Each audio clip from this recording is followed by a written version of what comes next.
सर्वेश्वरं नित्यं सत्यं शिवं च सुन्दरं सर्वं खलुदं ब्रह्म सोहं सोहं न संशयः। अज्ञानतिमिरान्धस्य ज्ञानाञ्जनशलाकया चक्षुरुन्मीलितं येन तस्मै श्रीगुरुवे नमः। तस्मै श्रीगुरुवे नमः।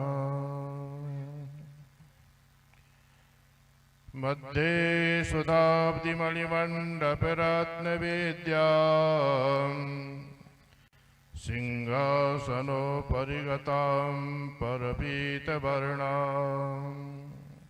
पीताम्बराभरणमाल्यविभूषिताङ्गीं देवीं नमामि धृतमुद्गर्भैर्जिह्वाम् जिह्वाग्रमादाय करेण देवीं वामेन शत्रून् परपीडयन्ति गदाविघातेन च दक्षिणेन पीताम्बराढ्यां द्विभुजां नमामि।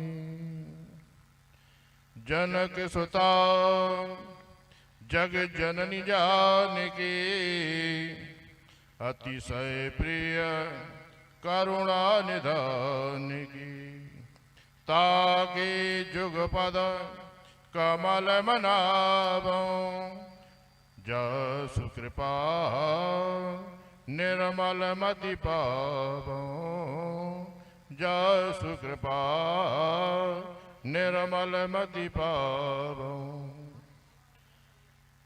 बोले भोलेनाथ की, बालाजी सरकार की, श्री हनुमंत लाल की। मंच को नमन, व्यासपीठ को बारंबार वंदन। व्यासपीठ पर विराजमान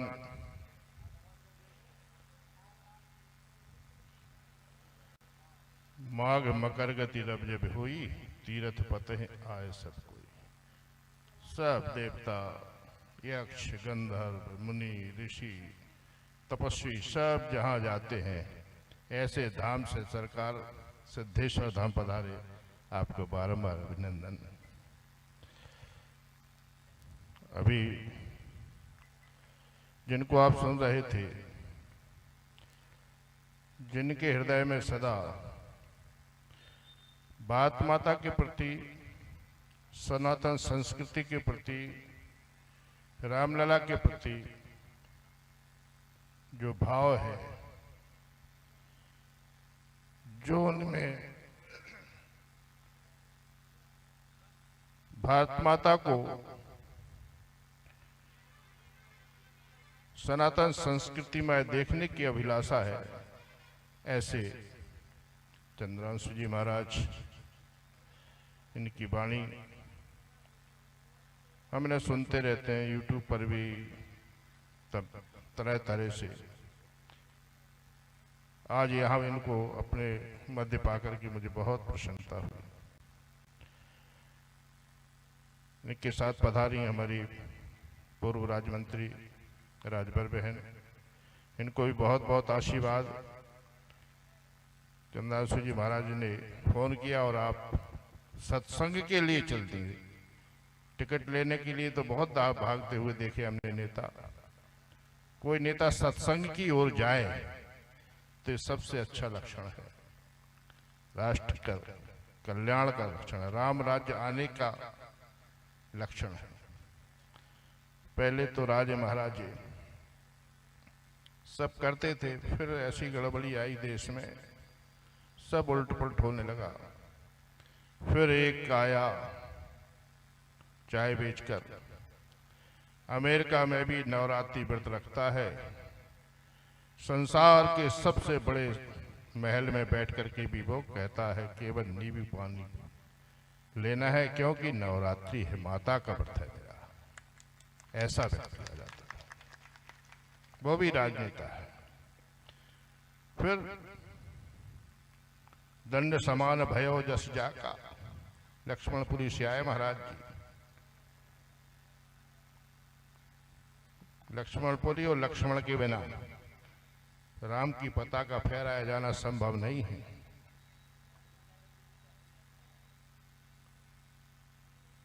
तो ऐसे लक्ष्मण की भूमिका में हमारे बाबा जी, लक्ष्मण तो धनुष बाण लेके आए थे, वो सीधे बुलडोजर लेके आए। थर थर कांप रहा पूरा हिंदुस्तान। सपने में भी कोई दिख जाता है तो भक्त कहता है गड़बड़ मत करना, बाबा जी हैं, अभी बुलडोजर आ सकता है सपने में भी। ऐसी राजनीति आज बहन को देख करके मुझे बहुत प्रसन्नता हुई। जिनके सत प्रयास से ये सत्कार्य हो रहा है, यज्ञ हो रहा है, कथा हो रही है, एक सरल और सहज एक संत, जैसा कि अभी महाराज जी कह रहे थे, इतनी सरलता और सहजता मैंने इनके जीवन में देखी। और हम तो, हमारे यहाँ कथा का कोई प्रचलन नहीं है, महाराज जी जानते हैं। हमारे महाराज इतना मोटा लठ लेके रखते थे तो कहते थे जप कर बैठ। आज भी कोई वहाँ जाता गया होगा यदि पीताम्बरा पीठ, तो सबको माला लेकर एक कोने में बैठना पड़ता है। कोई कहते महाराज मेरा ये काम कर, बाप का नौकर हूँ क्या, माला उठा भजन कर माँ से मांग। देने का काम माँ का है, मांगने के लिए भजन चाहिए, बातों से नहीं देती वो। तो हम तो भजन की परंपरा के हैं, हमारे तो मंत्र जाप मम दृढ़ विश्वास। हम पूरे दृढ़ विश्वास के साथ केवल मंत्र जाप में भरोसा करते हैं और उस मंत्र की शक्ति को हम जानते हैं, समझते हैं, और गुरु कृपा से उसको जीवन में भी हमने उसका बहुत बहुत अनुभव किया।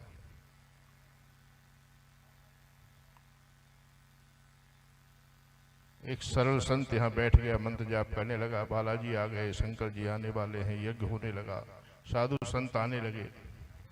ये तपस्या का ही प्रभाव है। जिम सब संपत्ति बिन ही बुलाए, धर्मशील पहुंच जाए। धर्मशीलता जहां होती है, सब संपत्तियां, सब संत महंत वहां आने लगते हैं। तो ऐसे सिद्धेश्वर सरकार जी, श्याम बाबू हमारे यहाँ आए हैं, ये पीताम्बरा महारानी के बहुत भक्त हैं। भगवान करेगा तो एक दिन ये भी लक्ष्मणपुरी में देखेंगे आपको, या दिल्ली में देखेंगे। जो जो जगदम्बा पीताम्बरा की आराधना करता है वो राज्य लक्ष्मी है। जो राज्य लक्ष्मी की शरण में जाता है उसे राज्य की प्राप्ति होती है, ऐसा प्रमाण है। मेरे पूज्य पीठाधीश्वर, मेरे पूज्य गुरुदेव स्वामी जी महाराज और पूज्य करपात्री जी महाराज एक वेद के साक्षात मूर्ति, एक तंत्र की साक्षात मूर्ति। भगवत कृपा से हम एक छोटे से थे, मेरे दादाजी उनके भक्त थे स्वामी जी के। हम 10 वर्ष की अवस्था में हमारे दादाजी ने स्वामी जी को सौंप दिया था। 9 वर्ष उनका सानिध्य मिला। करपात्री जी भी प्रति वर्ष 15 दिन साधना करने आते थे। दोनों महापुरुषों का आशीर्वाद मिल गया।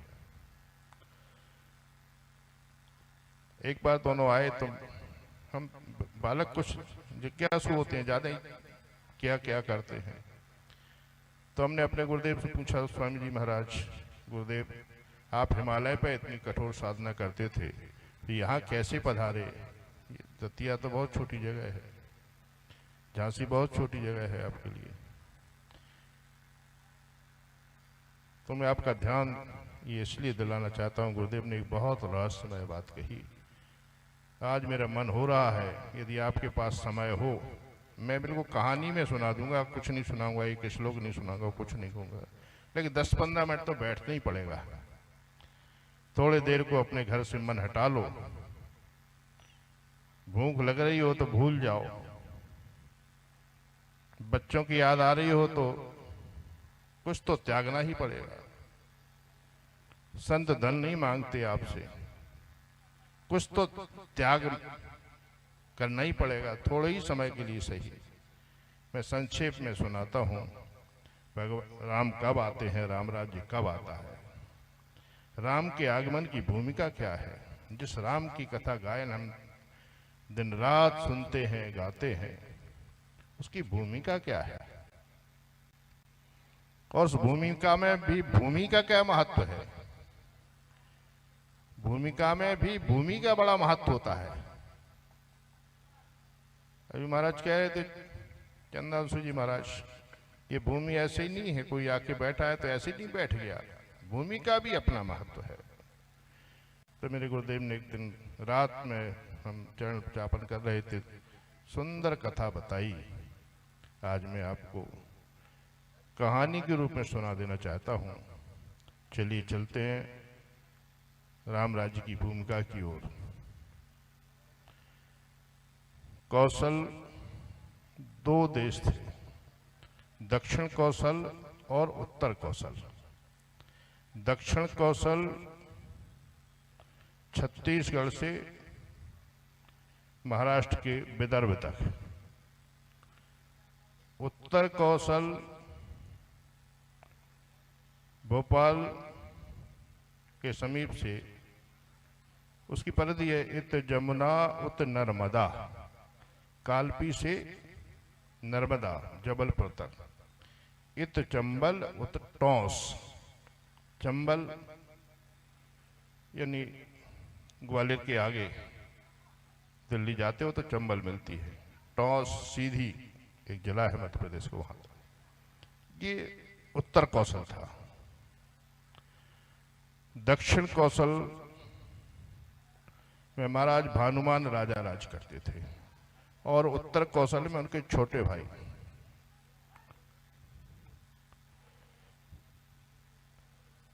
एक युद्ध में छोटे भाई वीरगति को प्राप्त हो गए।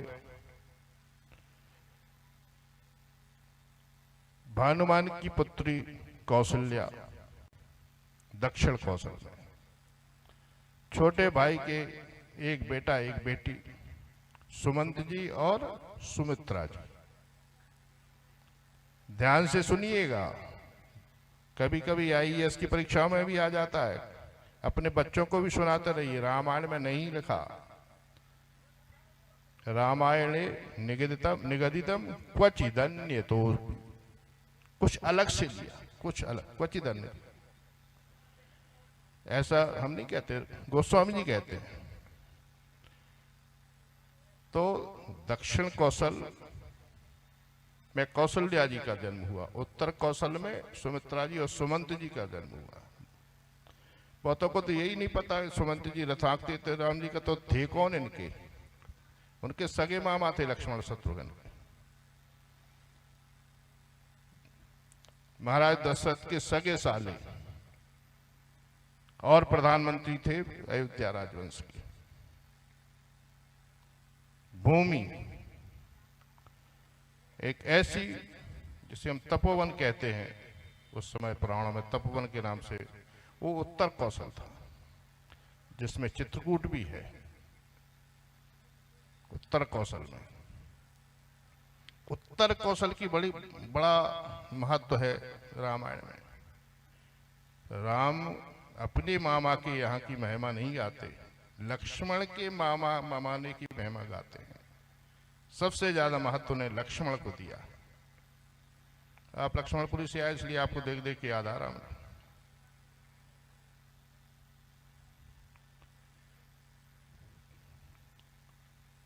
कौशल्या के विवाह महाराज दशरथ से हो गया, संतान नहीं हुई। अपने छोटे भाई एक दानवों से, राक्षस से युद्ध करते हुए वीरगति को प्राप्त हो गए थे, तो उनके छोटे छोटे बच्चे थे, सुमंत जी सुमित्रा जी। सब ने कहा कि यदि एक बहन को बच्चा नहीं हो रहा है तो राजा का परम कर्तव्य है कि अपनी दूसरी बेटी भी दे, जिससे दूसरा राजवंश भी आगे बढ़े। तो सबने, पंचों ने कहा कि नहीं महाराज, आपको ये निर्णय लेना चाहिए। सुमित्रा जी का विवाह भी कर दिया महाराज दशरथ से। जैसे ही सुमित्रा जी का विवाह किया, शांता जी गर्भ में आ गई और एक पुत्री का जन्म हो गया। उत्तर कौशल की बेटी आई तो एक बेटी ने जन्म ले लिया दशरथ जी के। ये भूमि की महिमा। फिर कैकेयी से विवाह हो गया, गलती हो गई एक बड़ी सी, वह यवनों के देश से ले आए, यवनों के अफगानिस्तान से। फिर भी कुछ कोई बात नहीं, गुरुदेव की कृपा थी। गुरुदेव ने कहा, गुरुदेव से अपना दुख सुनाया। गुरुदेव ने कहा कि संतान हो सकती है, 4 हो सकती है, कैसे हो सकती है? उन्होंने कहा कि उत्तर कौशल से कोई ऋषि आए, क्योंकि उत्तर कौशल की कन्या आई तो पुत्री हो गई। उत्तर कौशल से कोई ऋषि आए तो 4 पुत्र हो सकते हैं। श्रृंगी ऋषि वशिष्ठ बुलावा, पुत्र का में शुभ यज्ञ करावा। श्रृंगी ऋषि आ जाए। श्रृंगी ऋषि कहाँ थे? झांसी के पास एक तारापीठ है, भगवती तारा का सबसे प्राचीन स्थान, वहां श्रृंगी ऋषि तपस्यारत थे। और आज भी जब इनकी अप्सराएं ये देव तमाम इन्हें लाने का प्रयास किया गया, वो उनके दृष्टि में पुरुष और स्त्री का भेद समझ नहीं आता था। इतने निर्मल संत थे, वो ये नहीं जानते थे कि स्त्री है ये पुरुष है, इतना भी उनके अंदर भेद नहीं था। बड़ी मुश्किल से उनको लाया गया तो वो उत्तर कौशल से आए। तो बरुआ सागर एक जगह है, वहाँ एक जितने भी श्रृंगी ऋषि जो उनकी जाति पाई जाती है वो वहीं बसते हैं। 8-10 गांव हैं श्रृंगी ऋषियों के, जहाँ से श्रृंगी ऋषि जी को लाया गया। और बस्ती में यहाँ फिर यज्ञ हुआ और भगवान के 4 अपने अब अंगों के सहित भगवान पधारे। तो ये भूमिका है, भूमि की महत्ता है। उत्तर कौशल, वशिष्ठ जी के बड़े पुत्र का नाम था शक्ति, शक्ति के पुत्र थे पराशर, जो जहां मैंने कहा यमुना के किनारे पर एक बेतवा यमुना का क्षेत्र है, तो बेतवा के किनारे पराशर जी रहते, शक्ति रहते थे। शक्ति के पुत्र पराशर भी वशिष्ठ जी के पुत्र और पौत्र थे वो। मैं आपको बताऊं, कभी आपको जाने का मौका मिले तो कालपी से थोड़े ही आगे पारासन गांव, वहां बेतवा बहती है। पितर पक्ष में लोग वहां मछलियों को दाना डालने जाते हैं और लाखों मछलियां अन्य अन्य नदियों से वहां पहुंच जाती हैं। लेकिन आज के इस कलिकाल में भी एक अचंबा है, विज्ञानियों के लिए चैलेंज है। पूरी दुनिया के वैज्ञानिक वहां आते हैं, लाखों लाखों मछलियां होती हैं, लेकिन एकादशी के दिन आप अमृत डाल दीजिए, व्रत रखती हैं। आज भी लाखों मछलियां, एक छोटी मछली बड़ी मछली को खा जाती, लेकिन उस दिन तो वो कुछ भी नहीं खाती। कुछ भी आप डालिए कुछ नहीं खाएंगे। आज भी चमत्कार है वो उत्तर कौशल। वहीं पास में कालपी में वेद व्यास का जब जन्म हुआ, पराशर जी के पुत्र का, तो भूमि का अपना महत्व है। हमें बहुत ऐसा नहीं समझ लेना चाहिए कि यहाँ यज्ञ होने लगा, एक साधु जी आके बैठ गए तो कुछ हो रहा। जब जहाँ जिस भूमि पर महाभारत की चर्चा कर रहे थे महाराज जी अभी, महाभारत की भूमिका में भी यही है। पूछा कि युद्ध कहाँ हो, तो भूमिका में लिखा है ऐसी जगह ढूंढो जहाँ 2 भाई लड़ते लड़ते आपस में मर गए हों। 2 भाइयों को लड़ना ना, तो वहां सुम्न नाम के 2 राक्षस थे, कुरुक्षेत्र में किसी सुंदरी को देख करके आपस में लेने के झपटने के में लड़के मर गए थे। इसलिए कुरुक्षेत्र को महाभारत के लिए चुना गया था। ऐसे ही उत्तर कौशल को भगवान के अवतरण का हेतु चुना गया। भगवान का अवतार हो गया, सब हो गया, पूरी रामायण हो गई। फिर उत्तर कौशल को चलते हैं अपन लोग। बाबर आया, अयोध्या पर कई बार आक्रमण हुए, एक बार सफल हो गया। राम जन्मभूमि का मंदिर ढहाया गया। पुजारी राम जी के विग्रह लेकर के सरयू में कूद गए, वो नहीं देख पाया कोई। बाबा ने तहस नहस कर दिया, ईंट ईंट इधर से उधर बिखेर दी, लेकिन वो मूर्तियां नहीं मिली। ये राम जी का चमत्कार। बाबर चला गया, सब चले गए, कुछ नहीं मिला। यह मूर्तियां लेकर कोई भाग गया। भगवान ने अपने एक भक्त को चुना, वो भी दक्षिण कौशल की थी, उत्तर कौशल में ब्याही थी। ओरछा की महारानी गणेश कुंवर दक्षिण कौशल में थी, तो उसकी माँ ने खेलने के लिए एक छोटे से राम जी सोने के बनवा दिए थे। कहा माँ कौन है? कहने लग के नहीं राम है। कि राम क्या है? कि ये पुत्र है कौशल्या के। कि मेरे के तुम्हारे भी पुत्र ही हैं। पुत्र भाव से अबोध अवस्था से बचपन में वो बेटी राम को से खेलती रही। कुछ समय बाद विवाह हुआ, तो वो जब चलने लगी तो कहा माँ मेरे वो खिलौना, कहा वो भी ले जा। उसको लेकर के ओरछा आ गई। ओरछा बहुत संपन्न राज्य था। उस महारानी को ठाकुर जी ने स्वप्न दिया। दक्षिण कौशल की महारानी को उत्तर कौशल में स्वप्न दिया कि महारानी मेरे विग्रह में सरयू में पुजारियों ने अपना आत्मोत्सर्ग करके और मुझको वहाँ सरयू में डुबो दिया था। अब तब से मैं वहीं पड़ा हूँ। तू माता है उत्तर कौशल की, तू मुझे यहाँ से ले जा। फिर वो महारानी ने कहा, महाराज से कहा, महाराज ने कहा तू कहाँ पड़ती है चक्कर में, भजन कर, तेरा राम है तू उसकी सेवा कर। तब तक उसके 9 बेटे हो गए थे, एक से एक धुरंधर वीर। थर थर कांपती थी वो इलाका। मुगलों ने कभी उनके जीते जी हमला नहीं कर पाया उनके राज्य पर। रानी ने कहा मैं तो जाऊंगी, जब मेरा भगवान कह रहा है कि मेरा विग्रह यहाँ है तो लेके आ। राजा कृष्ण भक्त थे, लेकिन पूरा सहयोग करते थे पत्नी का। कहा ठीक चली जा। माताओं समझ लो तुम्हारे मतलब की बात है, सो मत। वो रानी आई और उसने यहाँ तप किया। भगवान का दर्शन नहीं हुआ तो कूद गई सरयू में कि बिना राम को लिए नहीं जाऊंगी। और वहां हनुमान जी, आज उनका जन्मदिन है, हनुमान जी प्रकट हो गए। नीचे से माता को भी उठाया और उसी स्थान पर राम लक्ष्मण भरत शत्रुघ्न सबके विग्रह पड़े थे, उनको भी निकाल करके किनारे पर रख दिया।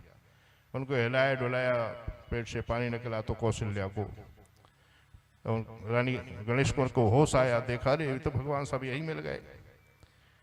एक साधु के वेश में हनुमान जी ने कहा माँ चलो उठ, मैं तेरी सहायता करता हूँ। उनकी सुरक्षा के लिए सैनिक भी गए थे, उन्होंने देख लिया महाराज जी मिल गई। तो रथ लेकर के आए, रथ में अपने भगवान को बैठाया और पैदल पैदल पुक नक्षत्र में फिर उत्तर कौशल पहुंच गई ओरछा। आज भी राम जन्मभूमि की वो मूर्तियां गजेटियर में लिखा है, इतिहास में लिखा है कि मूल मूर्तियां ओरछा के राजमहल में है। जब पहुंची तो राजा और रानी ने 9 पुत्र होते हुए भी संपूर्ण राज्य भगवान को राज तिलक करके राजा बना दिया। तब से यहाँ राम लला है, वहां राम राजा सरकार है। आज भी राष्ट्रपति जाता है तो पुलिस वाला उन्हें सलूट नहीं मार सकता। प्रधानमंत्री इंदिरा जी गई, का गार्ड ऑफ ऑनर क्यों नहीं हुआ? कहा इंदिरा जी यहाँ गार्ड और ऑफ ऑनर केवल एक ही व्यक्ति को होता है। कौन है वो? उन्होंने कहा राम है। यहाँ का राजा राम है, उनके अलावा जो गार्ड और पाना लेगा वो घर पहुंच नहीं पाता है, राज्य चला जाता उसका। इंदिरा जी ने इतना केवल पूछा ही था, सरकार चली गई थी। इंदिरा जी ने कितना पूछा ही था, गार्ड और पाना लिया नहीं था। कोई माला पहन ले नेता, अर्जुन सिंह ने भगवान के चौक में माला पहन ली, बाहर निकले, भोपाल तक पहुंचते पहुंचते सरकार गिर गई, मोतीलाल वोरा मुख्यमंत्री बन गए। आज की तारीख में भी राम जी वहां इतना चमत्कार रोज दिखाते हैं।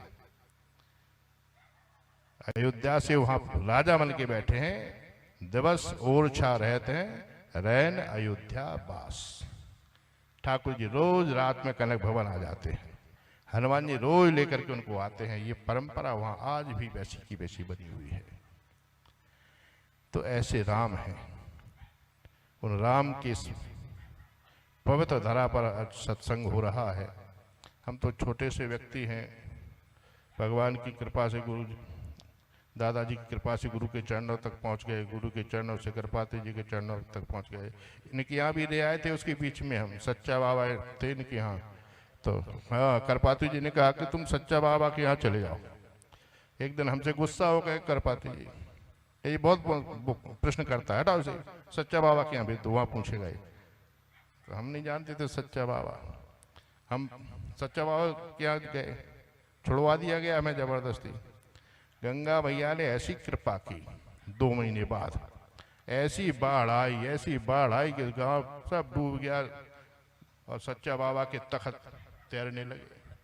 हमारे खुद तैर गए, मल्लाहों की नौकाएं चली गई, कुछ मल्लाहों ने हम लोगों को बचा लिया। 30 बच्चे थे, तो सब बच्चे भाग गए, उनमें हम भी भागे आए। गुरुजी के पास आए, कहने क्या हुआ, कैसे आ गए तुम बिना गुरुजी के आगे आगे? हमने कहा गुरुजी ने खुद ही कहा था चले जाओ। कहने क्यों? कि हमने कहा गंगा भैया ने सहायता कर दी। वहाँ गंगा भैया ने हमारी सहायता कर दी। फिर गुरु चरण में लगे, फिर गुरु जी प्रसन्न हो गए कि गंगा भैया ने तुम्हें वापस भेज दिया, हमने तो तुम्हें जेल दे दी थी, अब उन्होंने ही छुड़वा दिया तो हम क्या करें। तो गुरु जी के चरणों की फिर सेवा करने का अवसर मिल गया। और निरंतर मैं आज प्रार्थना करता हूँ, किसी भी एक मंत्र पर विश्वास कर लीजिए, गुरु पर पूरा भरोसा रखिए। गुरु जो मंत्र दे दे, रात दिन अजपा करके उसे जपते रहिए, जपते रहिए, जपते रहिए। जपात सिद्धिर, जपात सिद्धिर, जपात सिद्धिर न संशय। निरंतर जप करते रहोगे, प्रकृति को बदलने की क्षमता तुम में आ जाएगी। मंत्र में अमोघ शक्ति है, अमोघ भगवान को बुलाने की शक्ति है। अनुसुईया ने राम के मंत्र बल से ब्रह्मा विष्णु महेश को बच्चा बना दिया। बैठो चुपचाप है, खेलो के पल्ले में, पल्ले से नीचे भी होते तो डंडे मारूंगे। ये केवल मंत्र बल में शक्ति है। हम भटकते हैं, गुरु पर पूरा भरोसा नहीं करते, पर मंत्र पर तो बिल्कुल भी नहीं करते। ऐसा लगता है गुरु जी ने कहा था एक माला करना है, तुम बस जल्दी ये रखी माला, तो गुरु जी को प्रणाम कर लिया, 4-5 बार चरण स्पर्श कर लिए। ऐसा बिल्कुल नहीं है। पूरी भक्ति और श्रद्धा के साथ जो गुरु के वचनों पर भरोसा करता है, गुरु के दिए हुए मंत्र को रात दिन जपता रहता है, अजपा बना देता है, वो मिट्टी ऐसे उठाकर किसी को दे दे, उसे संजीवनी के बराबर की काम करती है। वो साधु महात्मा क्या करते हैं, बहुत ऐसे उठाते, धोने से ऐसे दे देते, ले जा, आज तक तू रंग था, तू राजा बन जाएगा, तू रोगी था निरोगी बन जाएगा, विवाह नहीं हो रहा विवाह हो जाएगा। उस भभूति में कुछ नहीं है। उसके जो गुरु के प्रति निष्ठा है, मंत्र के प्रति जो अटूट भक्ति है, उसके कारण उस मिट्टी और धूल से भी संसार के को सुख देने की क्षमता एक साधु करता है, एक तपस्वी करता है, एक ब्राह्मण करता है। तो निरंतर आप अपने गुरु मंत्र का जप करते रहिए। माताएं खूब भक्ति करें। इनके लिए मैं हर मन से एक बात कहता हूँ, माता ही संसार की वो है जो राम को कृष्ण को ला सकती है, और वो उसे लाने की क्षमता। अभी मैं श्याम जी बाबू के यहाँ गए थे, तो इन्होंने कहा कि कुछ बोल दो, वहाँ भी बहुत सी माताएं थी। माताओं एक बात सुन लो, हनुमान जी महाराज को मूर्छित शक्ति लग गई, मूर्छित हो गए। किसी भी प्रकार से उनकी मूर्छा नहीं खुल रही थी। भगवान शंकर घबराने लगे। भगवान शंकर ने कहा पार्वती तुम कुछ करो। बोले महाराज मुझे कुछ नहीं करना है, मैंने जब तुम्हारे ठाकुर को वृंदा के चक्कर में जब ये शमशान में बैठ गए थे तो मैंने कुछ बीज डाल दिए थे, उन बीज से तुलसी पैदा हुई थी, वो तुलसी का रस से पिला दो, इसकी मूर्छा खुल जाएगी। रस डाला, हनुमान जी की मूर्छा खुल गई। फिर उनको विस्मृति का हो गया, याद दिला दो तुम बलवान हो, तो पहाड़ उठा लेते थे। उसने कहा तुम दीन हो तो बैठते थे, लड्डू भी नहीं उठा पाते थे सामने से, ऐसे हो गए थे। फिर वो तो सीता मैया ने कहा तुम कुछ खाओगे पियोगे लंका में? बोले खाना भी है मुझे। हाँ खाना। तो तुलसी के 5 पत्ते, तुलसी माता के तुलसी के 5 पत्ते सीता जी ने दे दिए, इन्हें खा लो। अजर अमर गुण निधि सुत हो। और इतना ही नहीं, अष्ट सिद्धि नवनिधि के दाता, असवर दीन जानकी माता। 5 पत्ता देकर के इतना दे दिया। तो जो माताएं अपने घर में 5 पौधे, 10 पौधे, 15 पौधे अपनी छत पर तुलसी के लगाओ, आंगन है तो आंगन में लगाओ, खेत है तो खेत में क्यारी बो दो। जितनी ज्यादा तुलसी लगाओगी उतना मातृत्व की जो सतीत्व की शक्ति है तुम्हारे परिवार में आएगी। 5 पत्ते रोज अपने बेटे को दोगे, मेधावी पैदा होगा।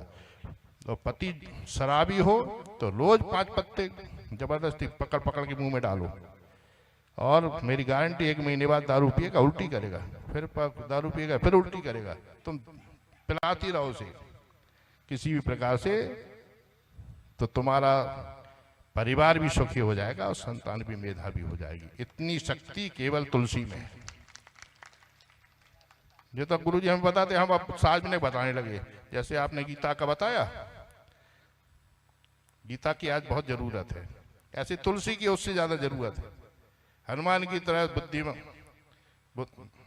बुद्धिमताम वरिष्ठम कुछ चाहिए हमें तो तुलसी चाहिए, और अष्टसिद्धि नवनिधियां चाहिए तब भी तुलसी चाहिए। तो तुलसी के पौधे लगाओ, बस जहाँ तुलसी लगी होती है, राम कथा होती है, अपने बच्चों को। महाराज जी एक हमारे गुरु जी और कहते थे, जल्दी जल्दी कह दे रहा हूँ, हमारे कथा की बड़ी मर्यादा बताते थे।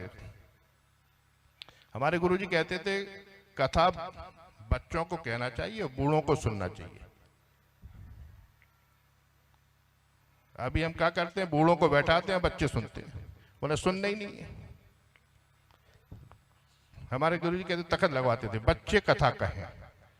हमने कहा क्या? खग जान खगही की कौआ आया, गरुण जी आए, कहा कथा सुनना है, कौआ सुनाएगा जा। सबसे छोटा कौआ, सबसे बड़े गरुड़। छोटा बड़े को सुनाए, रामायण सुना दी। परीक्षित आए, महाराज वेद अभ्यास आप सुना दो, आपने तो राम भागवत लिखी है, हमने सुना है भागवत सुनने से अमृत तो प्राप्त हो जाता है। हाँ हो जाता है, लेकिन मैं नहीं सुना सकता। राम कथा की मर्यादा कहती है कि बच्चा सुनाए, बूढ़ा सुने तो अमर हो जाएगा। तो मेरे बेटे को ले जा। सुखदेव जी ने कथा कही, सुखदेव जी के पिताजी ने सुनी, सुखदेव जी के दादा पराशर जी ने सुनी, 88,000 ऋषियों ने सुनी, महाराज परीक्षित ने सुनी और मुक्त हो गए। हम मनगणंत करते हैं, ऋषि मुनि श्रेष्ठ जन व्याख्या समझनी है, उनसे ज्ञान लेना है, चरणों में बैठ करके लीजिए। कोई परिभाषा करानी है तो उनको आसन दीजिए, और यदि कथा सुननी है, कथा मतलब क्रमशः, एक अक्षर छूटे ना। आपका बेटा बेटी राम कथा सुनाएगा, चौपाई की एक मात्रा भूल गया तो फिर चौपाई पढ़ेगा। कथा अखंड होगी पूरी, एक मात्रा भूल करके भी वो सुधारेगा, फिर सुनाएगा।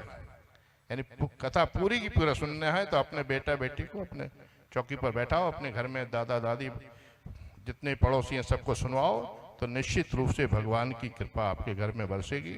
जहाँ रामायण होती है वहाँ हनुमान जी आते हुए, और जहाँ हनुमान जी आ जाए फिर भूत पिशाच निकट नहीं आवे। फिर भूत पिशाच तुम्हारे घर में आना काहे को है। तो इतनी छोटी छोटी बातें हमारे गुरुजी सुनाते थे, हमने एक दिन में ही सुना दी आपको। पालन आपको करना, जितना कर पाओगे उतना पाओगे। बस हम लोग साधु कह के चले गए, जिसको जितना मानना हो मानो, ना मानना हो तो यहीं छोड़ जाना, हमारे पास वापस आ जाएगी। राम जैसे तीर हैं हम लोगों के, तो आपको दे दिए, जितने पकड़ पाए वो आपके, नहीं लौट के अपने तरह का समय वापस फिर चलाएंगे हम कहीं। एक आध दो और पकड़ लेगा कोई, फिर हमारे वापस आ जाएंगे। हमारा तो अक्षय तुरीण है, तीर गए जिसने पकड़ लिया उसका, नहीं तो वापस। तो जितनी आपको अपने मतलब की लगे पकड़ लेना वो चीजें, बकाए हमारी वापस आ जाएंगी। बोले राम राजा सरकार की, हनुमंत लाल की, गुरुदेव भगवान की, व्यास भगवान की, व्यास पीठ की, चित्रांशु जी चंद्रांशु जी महाराज की, सिद्धेश्वर सरकार की। हम सिद्धेश्वर से सिद्धेश्वर आए। हमारे गुरुजी ने भी जब पहला स्थान बनाया, हिमालय से आज तो पहले ट्रेन चलती थी, दतिया रुकती नहीं थी, झांसी रुकती, बड़ा स्टेशन था। तो वहाँ से जहाँ बैठे पीपल के पेड़ के नीचे, और वहीं भगवान शंकर का प्राकट हुआ जमीन से, वो पक्को पक्को नक्षत्र में मंदिर बना, उसका नामकरण किया सिद्धेश्वर। और जी महाराज जी हमारे यहाँ गए तो सिद्धेश्वर बन के लौटे डायरेक्ट, तो यहाँ विराज गए। तो अब ये भूमि सिद्धेश्वर है, और इसकी गारंटी है, जब करोगे तब करोगे, यज्ञ करोगे, कथा सुनोगे, जो भी करोगे, संतों की सेवा करोगे, महंतों की सेवा करोगे, विद्वानों की सेवा करोगे। मर्यादा में ब्राह्मण श्रेष्ठ है, ब्राह्मणों को भोजन कराओ, कथा सुनो। लोग कहते हैं महाराज कुछ नहीं आता, आना जाने से कुछ नहीं है। गाय दूध देती हो चाहे ना देती हो, गाय को तुम भोजन कराओगे, दाना डालोगे, पुण्य मिलेगा। जितने 33 करोड़ देवता दूध देने वाली गाय की सेवा करने से प्रसन्न होते हैं, उतने ही 33 करोड़ देवता दूध ना देने वाली गाय की सेवा करने से ही प्रसन्न होते हैं। इसलिए उनकी खूब सेवा करो, साधुओं की खूब सेवा करो। एक हमसे कहते चिलम लगाते हैं, ये क्या है? हमने कहा तुम्हें उनकी चिलम से क्या लेना, साधु तो है, कुछ गड़बड़ तो नहीं कर रहा, भजन तो कर रहा, अब चिलम लगाए करा, तुझे क्या लेना देती? साधुओं की समस्या है, वे आपस में निपट लेंगे, तेरे लिए तो साधु हैं। तो हमें गुण दोषों की ओर नहीं, हमें शास्त्र की ओर जाना है। शास्त्र क्या कहता है? विद्वान की सेवा करो, साधु की सेवा करो, ब्राह्मण की सेवा करो, कन्या की सेवा करो, वृद्धों की सेवा करो, अतिथियों की सेवा करो, गंगा की सेवा करो, गीता की सेवा करो, गायत्री की सेवा करो। इतनी सेवाएं तो आपको करते, और गाय की सेवा करो। गौ की नहीं की तो राम राज्य नहीं आ पाया। गौ की होने लगी, अब जब से गौशालाएं बनी गांव गांव में, भले ही अभी अधूरापन है, परेशानी हो रही है, सड़कों पर घूम रही हैं, लेकिन जब हम प्रयास करते हैं तो सफलताएं मिलती हैं। एक दिन फिर सब गौ सेवक बन जाएंगे, गाय स्वस्थ हो जाएगी, और फिर भारत में जल्दी राम राज्य आ जाएगा। हमारे बहुत से साथ हमारे उसी क्षेत्र की बता रही एक आखिरी बात, ये जहाँ गए थे एक बार, उसी उत्तर कौशल में आजकल बड़ा चमत्कार है। 3 हमारे यहाँ दिव्य दृष्टा संत हैं, और इन्हीं की आयु के हैं, बड़ी मंत्र सिद्धि हुई हमारे यहाँ। हाँ, एक रावतपुरा सरकार, वो आंख बंद करके हमने अभी नाम लिया, उन्हें पता लग गया होगा, उनका वाईफाई बहुत तेज चलता है। फिर एक और सरकार है अभी हमें, बागेश्वर सरकार, पूरी दुनिया में डंका बजा रखा। और कल हम एक गए थे ओरछा धाम में, वहाँ एक और ऋतिक सरकार है। हाँ, वो हमें अभी मेरे गुरु जी, हम उनका बाप हम हमारे गुरुकुल में पढ़ता था, दौड़ के आए, गुरु जी हम उनके शिष्य हैं, पुत्र हैं। हमने कहा अच्छा अच्छा ठीक है बेटा, सुनो आपका पर्चा बना दें। अच्छा मेरी पर्चा बनाएगा? तो हमने कहा बैठ बैठ, तो उसने खट से बना दिया। आप कल जाने वाले हो सिद्धेश्वर धाम।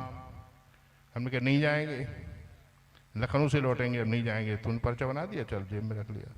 हम ये हैं हमारे श्याम बाबू हैं, हम लखनऊ आ रहे थे। हमने कहा श्याम बाबू जी हम लखनऊ आ रहे हैं, आज हमारे यहाँ वहाँ एक शोभा यात्रा निकलनी थी, और वो ऐसा उसका पर्चा काम किया, वो शोभा यात्रा आज कैंसिल हो गई और हम सीधे यहीं आ गए कल ही बनाया उसने, हमारे सस्य का पुत्र है ओरछा में, होगा 13-14 साल का।